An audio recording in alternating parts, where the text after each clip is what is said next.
Welcome to another episode of My Weird Prompts, an AI-generated podcast featuring the random prompts of Daniel Rosehill as answered by a revolving cast of friendly AI characters. Join us for deep dives into AI, technology, and whatever other random thing Daniel finds fascinating today. Subscribe on Spotify or your favorite podcatcher. Now, today's episode. This episode was generated using artificial intelligence. Please verify facts. Hey, Herman and Corn. I'm going through my apartment at the moment. My wife and I, and the two of you guys, are all getting ready for a move, as you know. I have to warn you both. I'm making coffee. This is going to be an all-nighter. We're going to make serious progress tonight. And what I'm doing is trying to learn from the failures of previous moves, or the stress, I should say. The moving is always disruptive, but I'm determined that this one is going to be less of a... Do you remember the last time the moving team, the guy saying, the last thing the mover said to me was, please try to buy next time. He looked like he was going to pass out. I felt like I was going to as well. So I'm trying to get rid of as many things I don't need as I can, giving it away to friends who've helpfully popped up to take some of my stuff, which is great. But there's a few things that I haven't tried out yet that I'm keeping because I really do want to give them a run. And I'm just opening them up now. So one of them is, I bought a couple of pointing devices for the computer. And I've always been interested in ergonomics. Wanted to kind of get more ergonomic. And one of the best things that I've ever purchased is a Logitech vertical mouse. It was actually the first time I ever trusted ChatGPT with a purchasing recommendation. It said, this is exactly the type of mouse that's going to be good for what you describe. And it was spot on. That was actually kind of a landmark moment. So the vertical mouse is great. But there's a couple of other ones that are kind of a little bit more out there. One of them is it's called the trackball, the thing with the ball in the middle. It's a trackball. So I picked up one of those. And I've used it once or twice. It was kind of an interesting experience. I haven't bought one of these, but there's the space ball, and which is really popular, I think, among video editors. And there's really cool, you guys know I buy some stuff from AliExpress, and that website is like the mecca for macro pads of all kinds of variety. So I have a couple of those as well. And I guess what I'd love to know, Herman and Corn, is some of the users of these, because when dear Ezra, my son, our newest housemate, before he was born, we were going for the scan, and I said, oh, there you go. There's someone using a trackpad. First time I'd actually seen it in the wild. So they're used in medical facilities, and I'm curious to know who else uses it. My wife, as you know, is an architect, and I've tried to, she reminds me of the birthday gifts. The idea of a gift is to buy something what the other person would like, not what you think they should like. So I've tried to, I floated the idea before, unsuccessfully. I said, Hannah, you know, you're an architect, you're working in AutoCAD all day. I saw this thing called a space mouse. Would you want that for your birthday? And that was the end of that conversation. She did not get a space mouse. But I'm wondering if other architects, she said she's never seen anyone actually use it.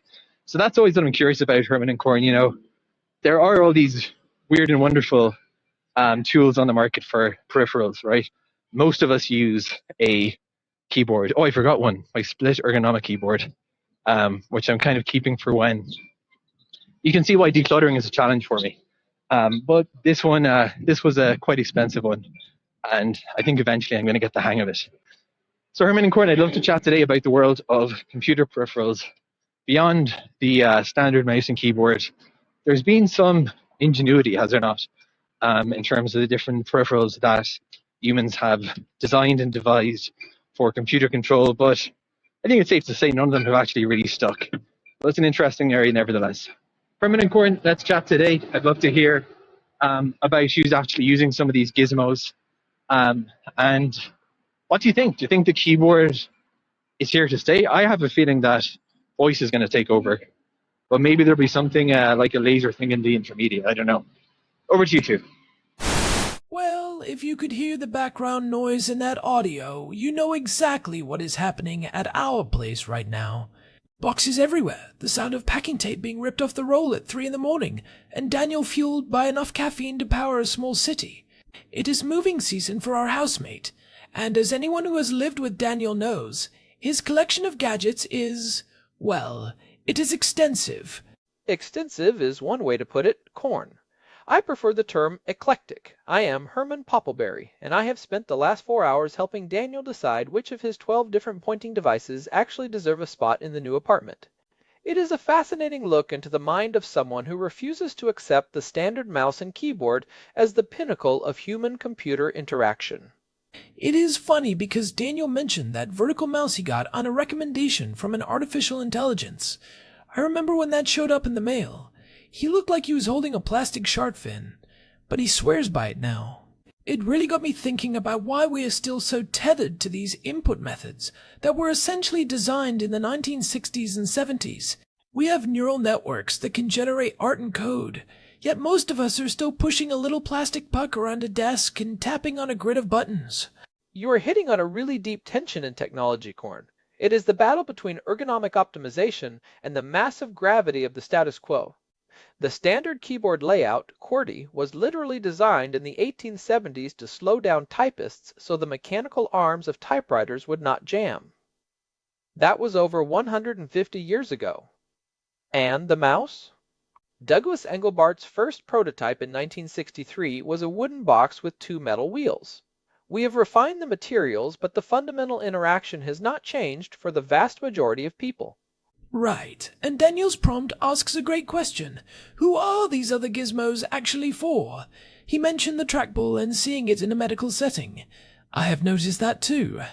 Whenever you are at the doctor's office getting an ultrasound or a scan, they always have those giant glowing trackballs built into the consoles. Why is that?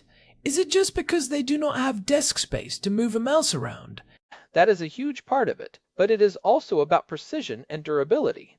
In a medical environment, you are often working in a very cramped space, and a mouse requires a certain amount of clear real estate to operate. A trackball is stationary. You can bolt that thing down, and it stays put. Plus, from a hygiene perspective, it is much easier to clean a stationary device than a mouse that is dragging its belly across a potentially contaminated surface all day. But there is a deeper ergonomic reason too.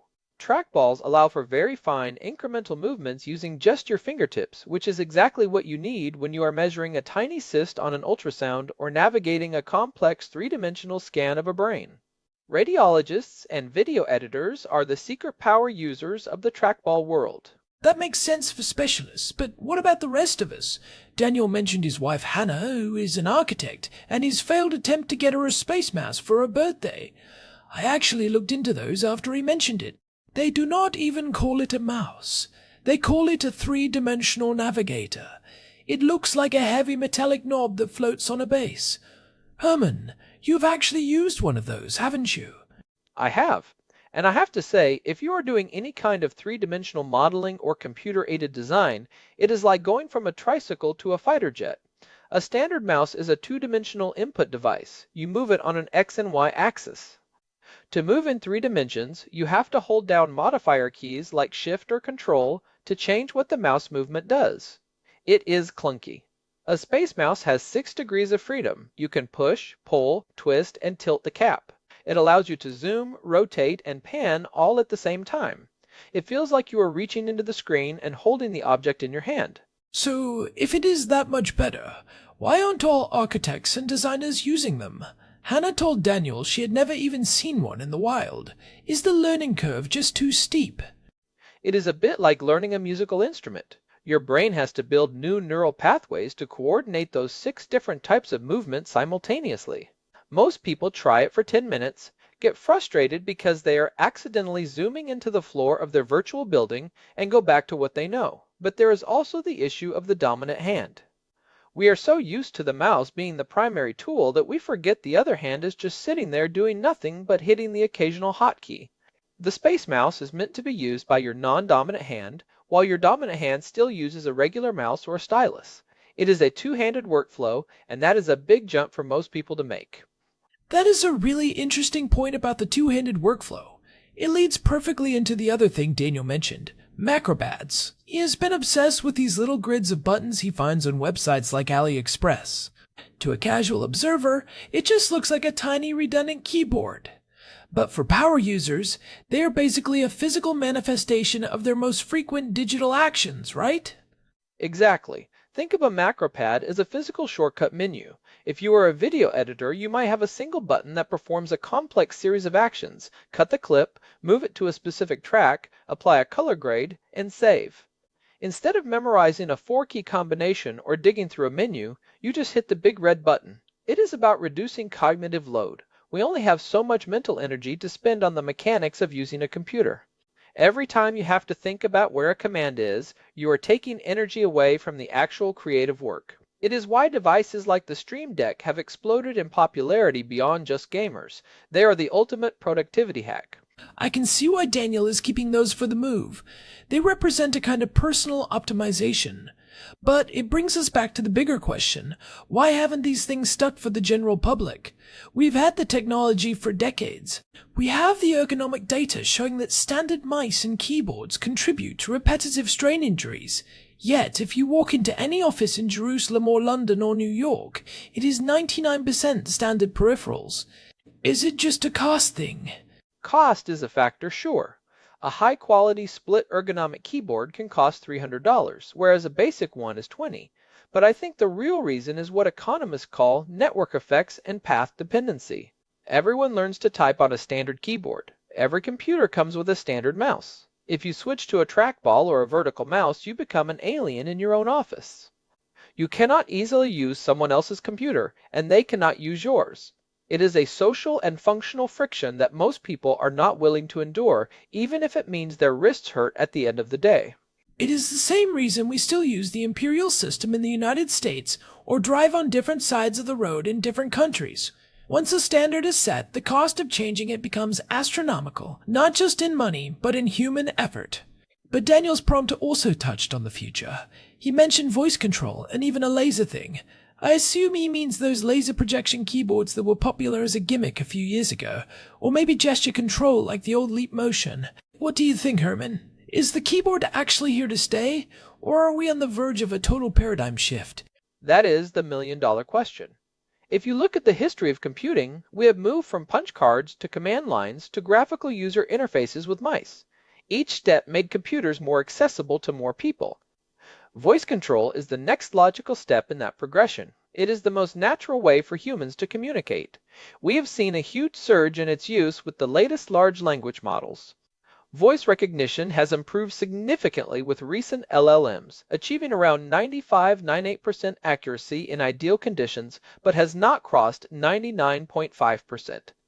We are seeing a new generation of vibe coders who literally talk their way through building entire applications without touching a key. Right, but I still cannot imagine an office full of 50 people all shouting delete paragraph or move cell to B12 at their screens all day. It would be a nightmare, and some things are just inherently spatial. You cannot easily describe a complex photo edit or a three-dimensional model with just your voice. You need that tactile spatial feedback. Precisely. Voice is great for simple linear tasks or high-level creative dumps. But for high-resolution, multidimensional work, it is incredibly inefficient. The bandwidth of our speaking voice is much lower than the bandwidth of our hands. Our hands are amazing. We have 10 fingers with incredible fine motor control. A standard keyboard allows a skilled typist to input data at over 100 words per minute. Voice is barely faster, and it has a much higher error rate when you get into technical jargon. So if voice is not the keyboard killer, what about gesture control? Like the Minority Report style, where you are waving your hands in the air to move windows around. We saw Apple push this heavily with the Vision Pro, but even that has struggled to find a mainstream foothold. I heard production was scaled way back last year because people just were not buying into the spatial computing dream as fast as they hoped. Is it the gorilla arm syndrome again? Exactly. It was a known issue back in the 80s when touchscreens first started appearing on vertical monitors. Holding your arms out in front of you against gravity is physically taxing. Moving to a purely gestural interface for an 8-hour workday is an ergonomic disaster. It sounds cool in a science fiction movie, but in practice it is a recipe for shoulder surgery. This is why the mouse and keyboard, which allow your arms to rest on the desk, are so hard to beat. So we are stuck with the keyboard and mouse forever? That feels a bit depressing given how much everything else has evolved. There has to be something else on the horizon. What about brain-computer interfaces? We are seeing companies like Neuralink making actual progress there. Is the future just thinking at our computers? That is the ultimate frontier, Corn, and it is closer than people realize. As we speak in February 2026, Neuralink is conducting early human trials with a small number of implants, demonstrating capabilities like thought-controlled cursors in paralyzed patients, but not yet in high-volume production. They have already shown that patients with paralysis can play chess and browse the web using only their thoughts. For someone with a disability, this is life-changing. But for the average user, we are still a long way from mass adoption. Your brain is a very noisy place. Trying to isolate the specific click command from the background noise of you wondering what is for lunch is a massive computational challenge. It is also a bit terrifying from a privacy perspective. If my computer is literally reading my thoughts to move a cursor, what else is it picking up? I think most people would prefer the friction of a physical device if it means their inner monologue stays private. But let us bring it back to the present. Daniel's moving, he's looking at these weird devices. If someone is listening to this and their wrist is starting to ache, or they are just bored with their standard setup, where should they start? Is the vertical mouse actually the best gateway drug into the world of weird peripherals? Absolutely. The vertical mouse is the most accessible transition. It does not change how the mouse works, it just rotates your hand 45 to 90 degrees into a handshake position. This stops the two bones in your forearm, the radius and the ulna, from crossing over each other, which reduces pressure on the carpal tunnel. Most people can adapt to it in a day or two. From there, you might move to a trackball, which eliminates the need to move your arm entirely. And then, if you are really feeling adventurous, you go down the rabbit hole of split mechanical keyboards. The split keyboard thing is where it gets really intense. I have seen people with these setups where the two halves of the keyboard are literally a foot apart, angled inward. It looks like they are operating a spaceship, but they swear it is the only way to work without pain. It is all about alignment. A standard keyboard forces your wrist to bend outward to keep your fingers on the home row. That is called ulnar deviation, and it is a major cause of strain. A split keyboard lets your hand stay in line with your shoulders. It is objectively better for your body. The problem is that we have spent our whole lives learning to type on a flawed design. Unlearning that is a huge investment. But with the ergonomic peripherals market, including keyboards, projected to reach around 2 to 3 billion by 2030, more people are finally making that investment. It feels like the recurring theme here is that our technology has outpaced our biology, and these weird peripherals are just our desperate attempts to bridge that gap. We were not evolved to sit at a desk for 8 hours staring at a glowing rectangle. Our hands were designed for gripping tools, climbing trees, and fine manipulation of physical objects. The mouse and keyboard are a very narrow pipe for all that human capability to flow through. That is a beautiful way to put it, Corn. We are trying to squeeze the complexity of human thought through a tiny plastic straw. I think the future is not one single technology taking over. It is going to be a multimodal approach. You will use your voice for some things, gestures for others, and a highly specialized physical device for the deep work. Maybe the keyboard of the future is not a grid of buttons at all, but a wearable device that senses the tiny electrical impulses in your finger muscles. You could type on any surface or even in midair with total tactile freedom. That sounds like something Daniel would buy in a heartbeat. You would be the first person in Jerusalem walking down the street, typing an email into thin air. But you know, there is something to be said for the physical, tactile nature of these devices. Daniel mentioned he likes the ingenuity of them. There is a certain joy in using a well-designed tool that feels like it was made for your hands specifically. There is. It is the difference between using a generic kitchen knife and a custom forged chef's knife. Both will cut an onion, but one makes the process a pleasure. I think that is why the gizmosphere, as Daniel calls it, will always exist. There will always be people who want to optimize, who want to find a better way to interact with the digital world. Even if 90% of people stick with the standard, that 10% of innovators and enthusiasts is where the real progress happens. It is also where the personality is. You can tell a lot about a person by their desk setup. If I see a vertical mouse and a split keyboard, I know I am dealing with someone who cares about their long-term health and probably has a very specific workflow. If I see a space mouse, I know they are a three-dimensional thinker. These devices are not just tools. They are an extension of our digital identity. And let us not forget the misconception-busting aspect of this. A lot of people think these devices are only for people who already have an injury. But the best time to switch to an ergonomic setup is before you need one.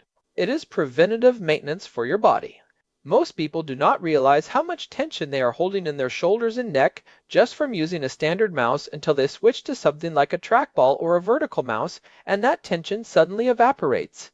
That is a great point. It is like wearing comfortable shoes.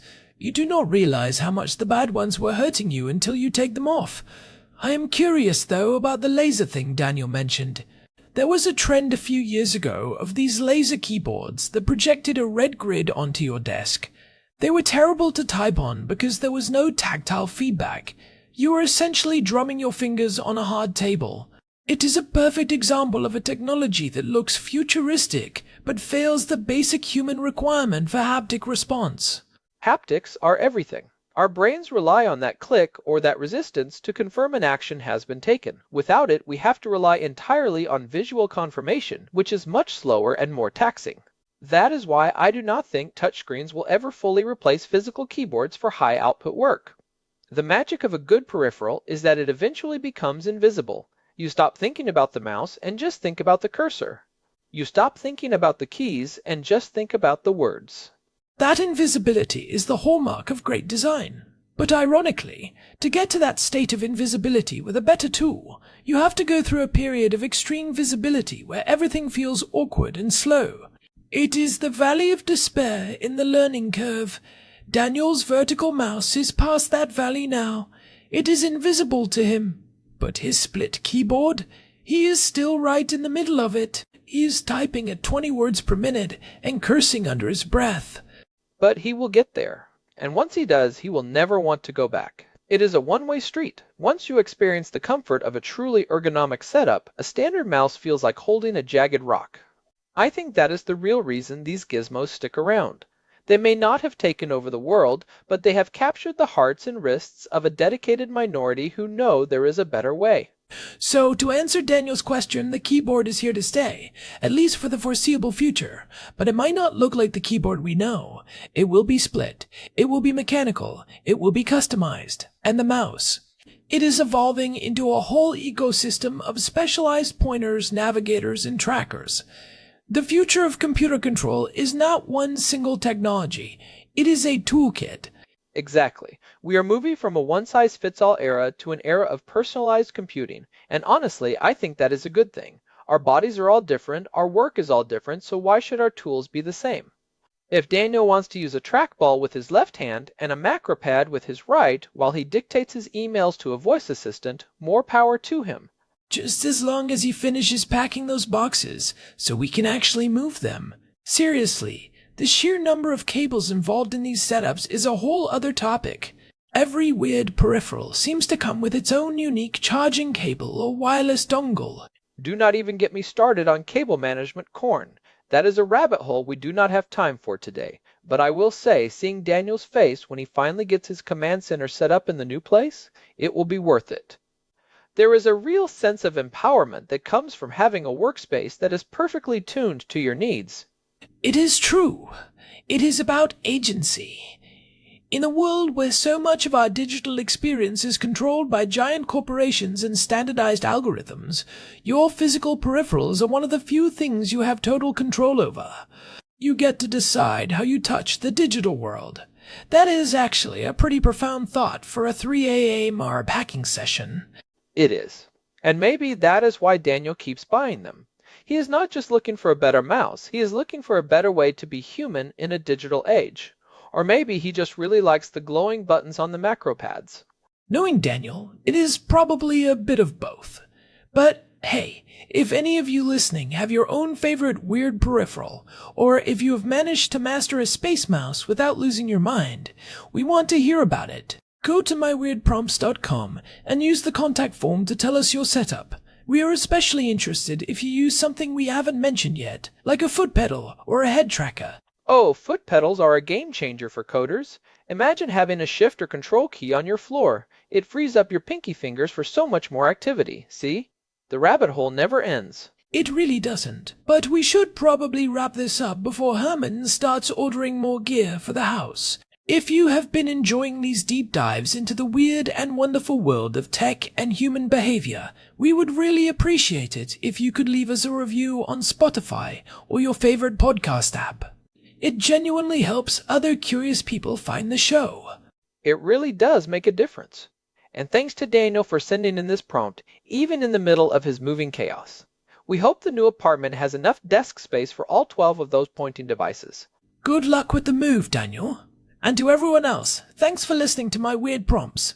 We will be back next time with another deep dive into whatever strange corner of the world Daniel decides to point us toward. Until then, keep exploring and maybe give your wrists a break. This has been My Weird Prompts. Take care, everyone. See you in the next one. Goodbye. This episode was generated using Gemini Flash 3. Text-to-speech engine was Chatterbox Turbo. Thanks for listening to another episode of My Weird Prompts, an AI-generated podcast featuring Daniel Rosehill's AI prompts, as answered by a revolving cast of friendly AI characters including me, Cornelius the Sloth. Subscribe on Spotify or visit myweirdprompts.com.